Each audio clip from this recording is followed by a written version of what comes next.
बिस्मिल्लाहिर्रहमानिर्रहीम। अस्सलामु अलैकुम क्लास। जैसा कि आपको पता है कि हम डेली बेसिस पर फर्स्ट ईयर बायो के इंपॉर्टेंट क्वेश्चन के सेशन को कर रहे हैं। आज जो हम जिस चैप्टर को डिस्कस करेंगे वो बड़ा इंपॉर्टेंट चैप्टर है, वो है chapter number 13 gaseous exchange. Chapter number 13 में कौन कौन से इंपॉर्टेंट शॉर्ट क्वेश्चन बनते हैं और कौन कौन से इंपॉर्टेंट लॉन्ग क्वेश्चन हैं उसको इंशाल्लाह डिस्कस करेंगे। तो चलते हैं सबसे पहले शॉर्ट क्वेश्चन की तरफ। इस चैप्टर के सबसे पहला क्वेश्चन है हमारा, What is advantages and disadvantages of gaseous exchange in air and water? Air और वाटर के अंदर गैसेस के एक्सचेंज का क्या फ़ायदा है और क्या नुकसान है। इस चैप्टर का पहला ही टॉपिक है, वो आपको मिल जाएगा बुक से। आपने वो टॉपिक यहाँ पर बताना है कि बेसिकली वाटर की निस्बत एयर के अंदर ऑक्सीजन जो है वो ज़्यादा पाई जाती है, इसलिए एयर में ब्रीथिंग करना या रेस्पिरेशन करना ये ज़्यादा एफिशिएंट होता है एज़ कम्पेयर टू वाटर। क्योंकि उसके अलावा एक और वजह भी हो सकती है कि स्पीड का भी फैक्टर पड़ता है कि एयर के अंदर तेज़ी से जो है वो पहुंच जाती है ऑक्सीजन, जो जल्दी डिफ्यूज़ करती है एज़ कम्पेयर टू वाटर। इस वजह से जो है एयर के अंदर वो ज़्यादा फिजिबल होता है। ठीक है, नेक्स्ट क्वेश्चन है, what is photo respiration? Photo का मतलब सनलाइट, रेस्पिरेशन का मतलब सांस लेना। तो फोटो रेस्पिरेशन ये एक ऐसा प्रोसेस है जो कि डे टाइम में होता है। प्लांट्स जब डे टाइम के अंदर फोटोसिंथेसिस के साथ साथ सांस भी ले रहे हों तो इस प्रोसेस को हम फोटो रेस्पिरेशन का नाम देते हैं। फोटो रेस्पिरेशन के दौरान प्लांट्स सेम जो फोटोसिंथेसिस में RUBP को इस्तेमाल करते हैं, राइबोलोज बिसफॉस्फेट प्रोटीन को इस्तेमाल करते हैं, वही प्रोटीन फोटो रेस्पिरेशन में भी इस्तेमाल की जाती है। लेकिन फ़र्क ये है सिर्फ इतना कि RUBP के दो एंड्स होते हैं, एक इसका होता है ऑक्सीजनेज एंड और एक होता है कार्बोक्सिलेज एंड। ठीक है, जब फोटोसिंथेसिस करनी होती है तो इसका कार्बोक्सिलेज एंड एक्टिव होता है, और जब रेस्पिरेशन करनी होती है तो इसका ऑक्सीजनेज एंड जो है वो एक्टिव हो जाता है। यानी RUBP जो होगी वो ऑक्सीजन के साथ बाइंड कर लेगी। तो ये ऑक्सीजन के साथ बाइंड करके RUBP का प्रॉपर एक रिएक्शन सीरीज चलता है 3 स्टेप्स का, और at the end RUBP convert हो जाता है सीरीन में, जो कि एक अमाइनो एसिड का नाम है। और इस तरह से पूरी एक रेस्पिरेशन की सीरीज चलती है, जिसे हम फोटो रेस्पिरेशन का नाम देते हैं। यानी अगर हम केमिकली फोटो रेस्पिरेशन को डिफाइन करें तो हम कह सकते हैं conversion of the RUBP into the serine amino acid, this is called photorespiration. Is it clear? Next question है पेरोक्सिसोम्स। पेरोक्सिसोम ये स्पेशल किस्म के ऑर्गेनेलीज हैं प्लांट सेल की बॉडी के अंदर। इन ऑर्गेनेलीज का काम क्या होता है कि असल में यही वो ऑर्गेनेलीज हैं जिनके अंदर RUBP मौजूद होता है और ये फोटो रेस्पिरेशन में मदद करता है। ठीक है, नेक्स्ट टर्म है how RUBP convert into serine in photorespiration. मैंने अभी आपको बताया कि ये 3 स्टेप्स का रिएक्शन है, आपकी बुक में गिवन है RUBP वाले टॉपिक में, कि जिसमें RUBP ऑक्सीजन से रिएक्ट करके पहले ग्लाइकोलेट बनाता है, ग्लाइकोलेट टूटता है तो उससे फिर आगे जो है वो सीरीन वगैरह बनते हैं। वो प्रॉपर 3 स्टेप्स का मैकेनिज्म है, वो आप यहाँ पर बताएंगे। नेक्स्ट क्वेश्चन है properties of respiratory surface in animals. Animals में रेस्पिरेशन के लिए उनकी सरफेस के अंदर क्या क्या प्रॉपर्टीज़ होनी चाहिए, तो ये भी आपको ऐसे ही बना बनाया टॉपिक मिलेगा रेस्पिरेशन इन एनिमल्स के टॉपिक में। इसमें आप बताएंगे एनिमल्स की जो जैसे लंग्स है तो थिन एपिथेलियम होती है उनकी, जिसकी वजह से उनका गैसियस एक्सचेंज क्या हो जाता है, एफिशिएंट हो जाता है। लार्ज सरफेस एरिया हो, जितना एरिया ज़्यादा होगा उतना गैसेस का एक्सचेंज होगा, उतना एफिशिएंट होगा। ठीक है, डिफ्यूजन का रेट जो है वो प्रॉपर चल रहा हो, ताकि जितनी डिफ्यूजन तेज़ हो रही होगी उतना रेस्पिरेशन का रेट जो होगा वो ज़्यादा होगा। तो इस तरह से 3-4 फैक्टर्स हैं, वो आपने अपनी बुक से देख लेने। नेक्स्ट टर्म है कुछ टर्म्स हैं, इनको आपने डिफाइन करना है। ये तमाम टर्म्स आपको air passage way in humans में, यानी रेस्पिरेशन इन मैन वाला जो टॉपिक है इसके अंदर से मिलेंगी। लैरिंक्स, लैरिंक्स क्या होती है, ये वॉइस बॉक्स को कहते हैं, और ये लैरिंक्स जो है इसका बेसिकली काम क्या होता है, ये वो पॉइंट है हमारे ट्रैकिया के अंदर, मतलब सांस की नाली में, ये वो एरिया है यहाँ पर ये मौजूद होता है थोरैक्स के अंदर, जिसका काम क्या है, ये आवाज़ बनाता है। It is responsible for production of sound. ठीक है, ये साउंड बनाने में मदद करता है। अब कैसे साउंड बनाता है, इसके अंदर स्पेशल किस्म के 2 बैंड्स लगे होते हैं कार्टिलेज के, इन बैंड्स को हम कहते हैं वोकल कॉर्ड्स। वोकल कॉर्ड्स क्या होते हैं, ये स्पेशल किस्म के कार्टिलेज के बैंड्स हैं, फ्लैप लाइक स्ट्रक्चर्स हैं जो लैरिंक्स में मौजूद होंगे। जब हवा पास करती है तो ये बैंड के साथ, इन वोकल कॉर्ड्स के साथ टकराती है, जिसके नतीजे में इन्हें वाइब्रेशन होती है, और वाइब्रेशन के नतीजे में ये साउंड प्रोड्यूस करते हैं। ठीक है, नेक्स्ट टर्म देखिए ट्रैकिया। ट्रैकिया क्या होती है, trachea is also known as windpipe. आम ज़बान में से हम सांस की नाली भी कहते हैं। ये हमारे थोरैक्स कैविटी यानी फेरिंक्स से लेकर लंग्स तक जाती है और इसका काम बेसिकली क्या, ये एक मेन पार्ट है एयर को ओरल कैविटी या नॉस्ट्रिल के ज़रिए लंग्स तक पहुंचाने का। ठीक है, जो भी हवा है वो इधर से ही पास करके लंग्स तक जाएगी और इधर लंग्स से ही बाहर जो है इसी पॉइंट के ज़रिए आएगी। ट्रैकिया कार्टिलेज की बनी होती है और इसमें सी शेप यानी हाफ रिंग स्ट्रक्चर के कार्टिलेज होते हैं। आपने अगर कभी देखा हो कि ये जो कसाइयों की जो दुकानें होती हैं जहाँ पे कलेजी फेफड़े वगैरह बेचते हैं, ये तो देखा होगा वो फेफड़े उन्होंने पिंक पिंक कलर के एक कुंठी के साथ लटकाए होते हैं। वो पाइप सा होता है उस फेफड़े के साथ जिसके साथ वो जो पाइप है ना, आप देखो उसमें रिंग लाइक स्ट्रक्चर होता है। This is the trachea. ठीक है, वो ट्रेकिया होती है और हमारी बॉडी में भी ऐसे ही ट्रेकिया पाई जाती है। नेक्स्ट टर्म देखें, ब्रोंकाई और ब्रोंक्यूल्स। एक ट्रेकिया जो है आगे जाके टू ब्रांचेस में यानी दो शाखा हो जाती है, टू ब्रांचेस में डिवाइड हो जाती है, इन्हें हम ब्रोंकाई का नाम देते हैं। और हर एक ब्रोंकाई आगे जाके फर्दर छोटी छोटी ब्रांचेस बना देता है और इन छोटी छोटी ब्रांचेस को हम ब्रोंक्यूल्स कहते हैं। ठीक है, ये ब्रोंक्यूल्स क्यों बन रही हैं? ताकि जितनी ज़्यादा छोटी ब्रांचेस होंगी उतने उनके ऊपर सैक लाइक स्ट्रक्चर्स लगेंगे जिन्हें हम एल्विलाई कहते हैं। उतना सरफेस एरिया बढ़ जाएगा और सरफेस एरिया जितना ज़्यादा बढ़ जाएगा उतनी रेस्पिरेशन ज़्यादा एफिशिएंट होगी। ठीक है, नेक्स्ट टर्म देखें, एल्विलाई क्या होते हैं? ये thin walled thin epithelium sac like structures हैं जो कि ब्रोंक्यूल्स के ऊपर एल्वियोलर डक्ट्स होती हैं जिनके ऊपर लगे होते हैं। इनका असल में काम क्या है? They are responsible in gaseous exchange. ठीक है, यानी ब्लड से लंग्स में और लंग्स से ब्लड में जो गैसेस का एक्सचेंज करना है वो असल में इन एल्विलाई के ज़रिए होता है। समझ लगी बात की? नेक्स्ट टर्म देखें, डायाफ्राम। डायाफ्राम क्या होता है? जो हमारा एयर पैसेज वे है मतलब लंग्स तक, इसके नीचे की तरफ एक डॉम शेप मस्कुलर स्ट्रक्चर होता है, इसे डायाफ्राम कहते हैं। इसका काम क्या है? ये हमारे थोरैसिक कैविटी मतलब जो लंग्स की कैविटी है इसको एब्डोमिनल कैविटी से सेपरेट रखता है। इस तरफ यहाँ पर ये होता है जिसे हम डायाफ्राम कहते हैं और ये ना सिर्फ दोनों पोर्शंस को एब्डोमिनल को थोरैसिक से सेपरेट रखता है बल्कि इसके साथ ही साथ ये रेस्पिरेशन के अंदर यानी ब्रीथिंग में भी मदद करता है। कैसे, वो भी हम बात करते हैं। नेक्स्ट टर्म देखिए, प्लूरा। ये बड़ी इंपॉर्टेंट टर्म है, बड़ा इंपॉर्टेंट शॉर्ट क्वेश्चन है, इस पर चाहे आप स्टार लगा लें। प्लूरा क्या होता है? जो हमारे लंग्स हैं, लंग्स जो है इनके इर्द गिर्द डबल मेम्ब्रेन होती है। ठीक है, और ये जो डबल मेम्ब्रेन स्ट्रक्चर्स होते हैं इन्हें हम प्लूरा का नाम देते हैं। और इन प्लूरा के अंदर यानी इन डबल मेम्ब्रेन्स के अंदर स्पेशल किस्म का एक लिक्विड फिल हुआ होता है जिसे म्यूकस कहते हैं, जो कि लंग्स को कंटिन्यूसली क्या करता है? लुब्रिकेट रखता है ताकि लंग्स में फ्रिक्शन ना हो। ठीक है, नेक्स्ट टर्म देखें भाई, respiratory distress syndrome. Respiratory distress syndrome आपको मैकेनिज्म ऑफ ब्रीथिंग के अंदर एक छोटा सा येलो बॉक्स मिलेगा, उसके अंदर ये आपको मिलेगी डिजीज़ है ये, और ये एक आप समझ लें कि ये बाय बर्थ डिजीज़ है। ठीक है, पैदाइशी बीमारी है और ये ख़ास तौर पर एक बच्चा जब गेस्टेशन पीरियड में हो मतलब अपनी एम्ब्रियोनिक डेवलपमेंट में ही होता है, 7 माह अभी हुए होते हैं या उससे कम हुए होते हैं, तो उस दौरान इस बच्चे को अगर उसकी लंग्स के अंदर लिपोप्रोटीन्स की कंसंट्रेशन कम हो जाए या प्रॉपर लिपोप्रोटीन्स नहीं बन रही तो उसके लंग्स में क्या होता है?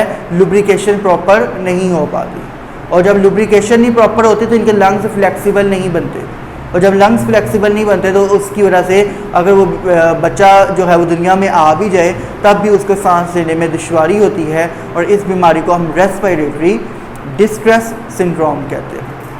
समझ आएगी? क्लियर?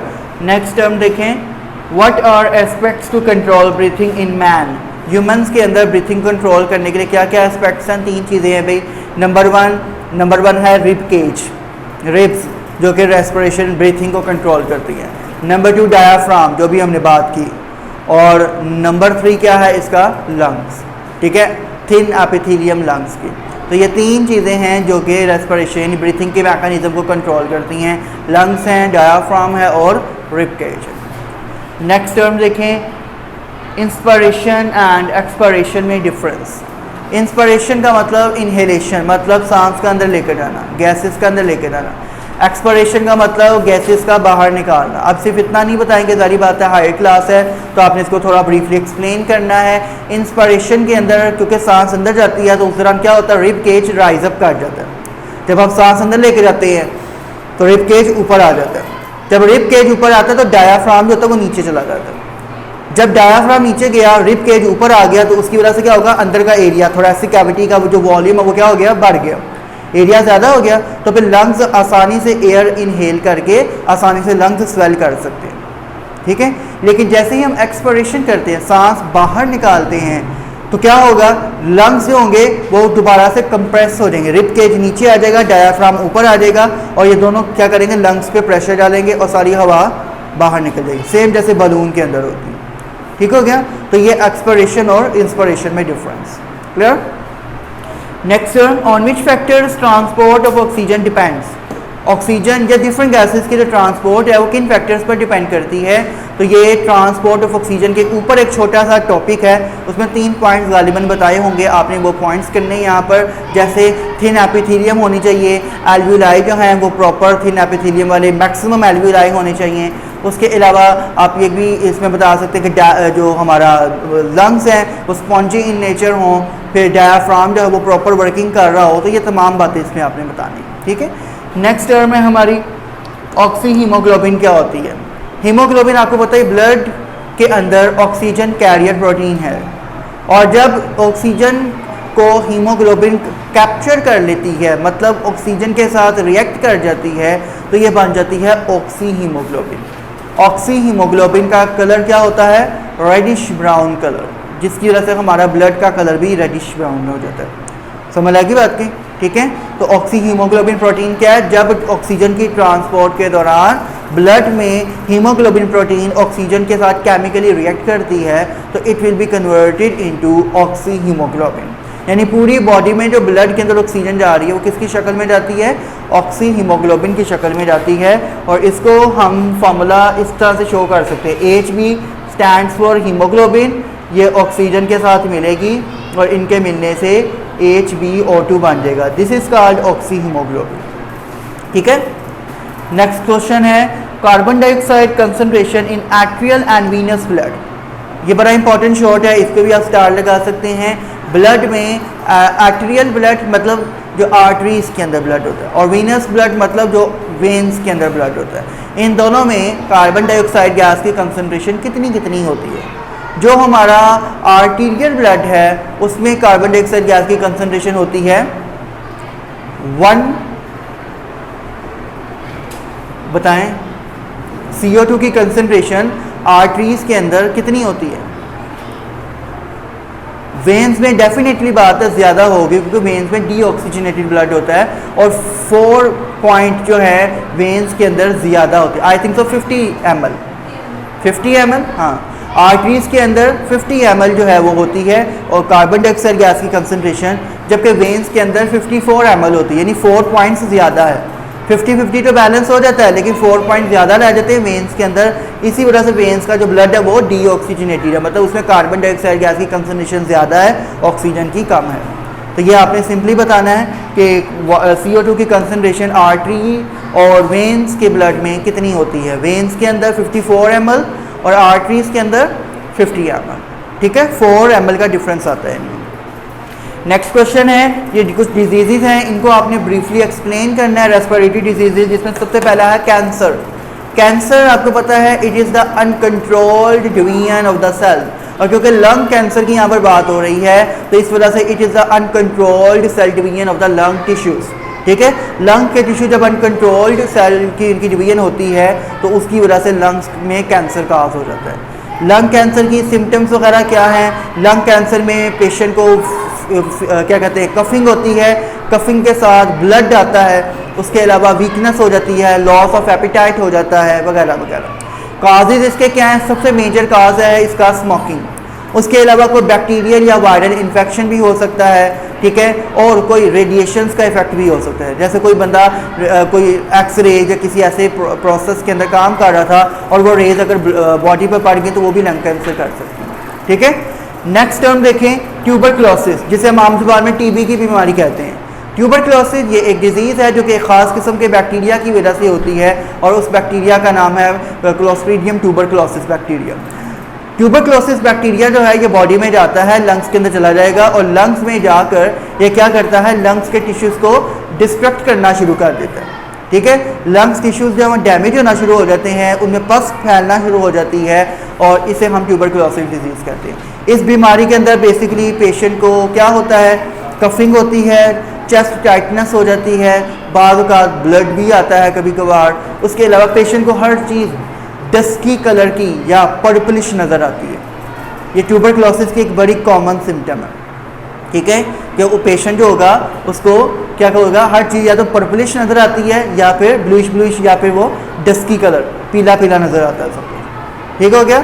एक ज़माना था जब ट्यूबरकुलोसिस से बहुत सारे लोग मरते थे, लेकिन अब इसका प्रॉपर इलाज मौजूद है। ठीक हो गया। नेक्स्ट है एस्थमा। एस्थमा ये वो डिज़ीज़ है जिसमें एक पेशेंट को, एस्थमिक पेशेंट को किसी ना किसी केमिकल एजेंट से एलर्जी हो जाती है, ठीक है, और इस एलर्जी को एस्थमा का नाम देते हैं। एलर्जी क्यों हो जाती है कि बाज़ औक़ात वो एजेंट जो है जैसे ही उसकी रेस्पिरेटरी ट्रैक में जाता है सांस के ज़रिए, तो वो जो ब्रोंकाई वगैरह है उनमें एक म्यूकस निकलता है, सिक्रीशन, वो क्या कर देती है, वो उस केमिकल के अंदर आने से म्यूकस तेज़ी से निकलेगा और ब्रोंकाई वगैरह का जो ओपनिंग है वो क्या हो जाती है, वो नैरो हो जाती है, प्रॉपर हवा पास नहीं करती और जिसकी वजह से सांस लेने में पेशेंट को दुश्वारी होती है। ठीक है, इस बीमारी को एस्थमा कहते हैं और इसकी वजह एलर्जेंस हैं, यानी एलर्जी काजिंग केमिकल्स हैं, एजेंट्स हैं। और वो कौन कौन से हो सकते हैं, वो स्मोक हो सकता है, कुछ लोगों को परफ्यूम से एलर्जी होती है, इसी तरह से कुछ को डस्ट से एलर्जी होती है। तो ये मुख्तलिफ हर एक का एलर्जेंट डिफरेंट हो सकता है। ठीक हो गया। नेक्स्ट देखें भाई, नेक्स्ट है हमारा रोल ऑफ रेस्पिरेटरी पिगमेंट। ये भी बड़ा इंपॉर्टेंट शॉर्ट है, इस पर भी आप चाहे स्टार लगा लें। रेस्पिरेटरी पिगमेंट का क्या रोल है। रेस्पिरेटरी पिगमेंट्स आपको पता दो तरह के होते हैं, एक होते हैं हीमोग्लोबिन और एक होता है मायोग्लोबिन।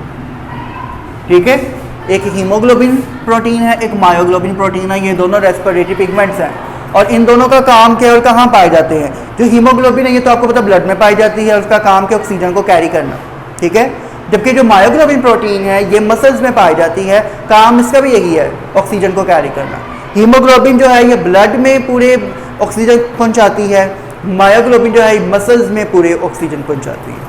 ठीक हो गया, बस इतना फ़र्क है, बाकी काम दोनों का सेम है, लोकेशन डिफरेंट है और इनकी स्ट्रक्चर में इनकी फाइबर्स की थोड़ी सी कंपोजिशन डिफरेंट होती है। ठीक है।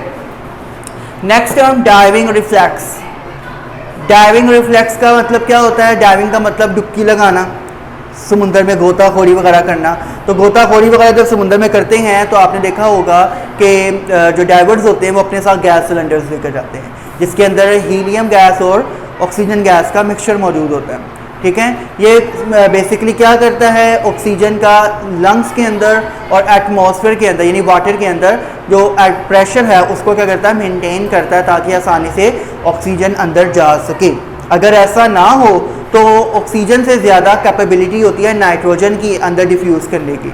तो पानी में जो नाइट्रोजन होगी वो ऑक्सीजन से पहले चली जाएगी, जिसकी वजह से नाइट्रोजन जैसे ही जाएगी वो हीमोग्लोबिन के साथ बाइंड कर देगी, पूरी बॉडी में ही नाइट्रोजन फैल जाएगी ऑक्सीजन के बजाय और पेशेंट की अंदर ही डेथ हो जाएगी पानी। ठीक है, इसलिए हम जो है वो सिलेंडर्स लेके जाते हैं जो क्या करता है, दोनों तरफ ऑक्सीजन के प्रेशर को बैलेंस करता है और इस प्रोसेस को हम डाइविंग रिफ्लेक्स का नाम देते हैं। क्लियर। नेक्स्ट टर्म है लंग कैपेसिटी।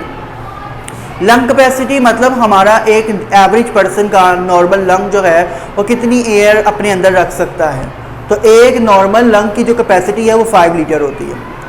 ठीक है, रेस्टिंग पोजीशन में जब एक पर्सन होता है या जब सो रहा पर्सन या कोई काम नहीं कर रहा, बिल्कुल रेस्ट नॉर्मल है, कोई स्ट्रेस नहीं है उसको, तो उस दौरान वो अपनी बॉडी के अंदर यानी अपने लंग्स में तकरीबन 1/2 लीटर एयर रखता है।